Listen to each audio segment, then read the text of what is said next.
పోసాని మురళీకృష్ణ గారు ఒక డిబేట్లో కంతేరు దగ్గర నాకు 14 ఎకరాలు భూమి ఉందని, అక్కడ వాళ్ళ అక్కనో చెల్లిలో ఉంటారని, సో ఆయన దగ్గర ఆధారాలు ఉన్నాయని చెప్పడం జరిగింది.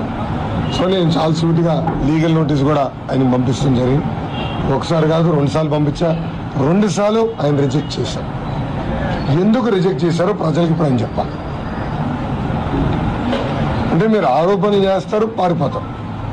మేము ఆ బురద మేము దుడుచుకోవాలా? మీరేమన్నారు? 14 ఎకరాలు ఉందన్నారు. మీ అక్కనో చెల్లినో అక్కడనే ఉంటారు అని చెప్పారు. మళ్ళీ నిరూపించండి. గతంలో ఒక కార్పొరేషన్ చైర్పర్సన్గా కూడా చేసిన వ్యక్తి. సో ఆధారాలు మీకు వస్తాం చాలా తేలిక కదా. ఎందుకు మీరు ఫస్ట్ నోటీస్ రిజెక్ట్ చేశారో ప్రజలు చెప్పాలి. రెండోది, ఆధారాలు ఉంటే ఎందుకు ప్రజలు బయట పెట్టట్లేదు? ఇట్లా ఏంటంటే వైకాపా వాళ్ళకి ఆరోపణలు చేస్తాం, బురద చల్లుతాం, పారిపోతాం అలవాటు.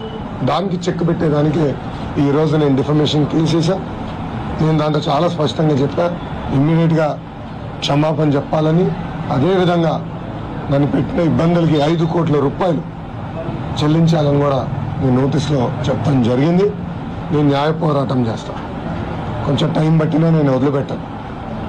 నేను ఎవరిని వదిలిపెట్టదలుచుకోను. గతంలో కూడా మీరు చూశారు, సాక్షి పైన కూడా వేశాను, ఇతర వైకాపా నాయకుల పైన కూడా నేను డిఫర్మేషన్ సూట్ వేశాను. అలానే నేను ఎవరిని వదిలిపెట్టానని వాళ్ళందరికీ ఈ సభాముఖంగా హెచ్చరిక జారీ చేస్తూ, ఇక్కడ మీడియా మిత్రులు కానీ ప్రశ్న ఉంటే దానికి నేను సమాధానం చెప్పేదానికి సిద్ధంగా ఉన్నాను.